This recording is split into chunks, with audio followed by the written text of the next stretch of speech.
Barrichello, though, still running well. Oh, and another Minardi failure. Rear wing this time. The rear wing's gone from the back of the Minardi. It's Young. Front wing, rear wing. Front wing's on. You can get me in that car for the race. Well, that's Mark Webber. And I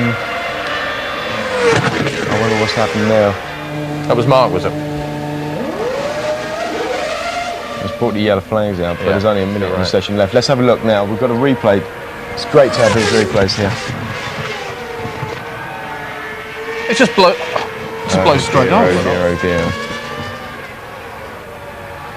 And the arrow's right behind, narrowly missing it. Look at that. There's absolutely no downforce. The back goes. He touches the brakes. The problem is that the Mark's not looking in his mirrors there. He's no need to. Doesn't even know the rear wing's gone. You're joking? You wouldn't know that it's gone? Probably not. No. Why not? No. Well, if it came off very cleanly, it's not going to jerk the car or anything. So he still thinks he's got it. Remember, for a driver, there's a lot of noise, there's a lot of vibration in these things anyway, you know. And if the rear wing just separates without knocking anything else on the car, the driver still thinks everything's hunky-dory. Turns into the corner thinking he's got that downforce, and he hasn't. Well, presumably Michael Schumacher's problem's not as drastic as Minardi's. Peter Windsor has the details.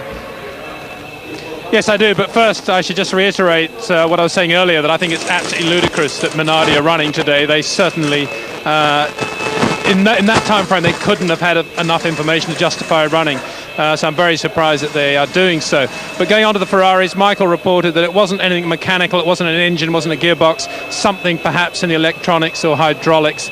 A typical failure these days of a modern Formula One car, and it is his race car, it's not his spare car. If we just pan over, we can see the Ferrari spare F2002 sitting there in the middle, and they're got a setup plate on at the moment, but no reason to think that Michael wouldn't be in his race car this afternoon. Peter, just going back to what you were saying about the Minardis, I mean, I'd be interested to know what Uwe Anderson's got to say about this. His two cars are pretty close to the Minardis on the grid. They're going to be fighting. How comfortable is he going to be? I don't know whether you get a chance to have a word with him a bit later, but I certainly would be out protesting the chance of Minardi's actually racing if my cars were going to be too close.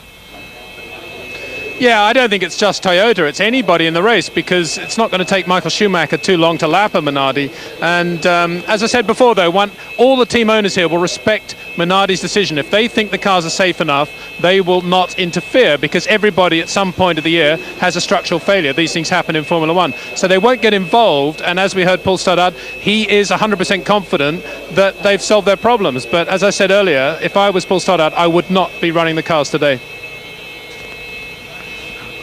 Well, we're seeing Webber come back in on a bike, and there's Benoldi stopped as well. We didn't see what happened to Benoldi, but he's pulled over.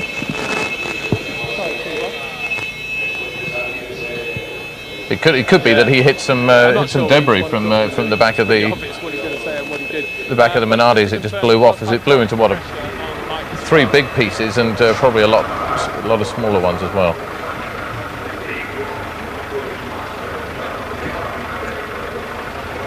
Well, that's what happens when you press a brake and you've got no rear downforce. The rear wheels will lock because they've not been pushed down as firmly. The back of the car will come round, and we see, and I'm delighted to say this, we see that the gravel trap is working very well indeed. I mean, that was a high-speed spin Mark Webber was coming in there at. It slows him down. Once he hits the gravel, it slows him down, within about 75 metres. Slows him down. Pretty close. Yeah, the circuits have been experimenting recently with this high grip tarmac. Okay, we're joined from the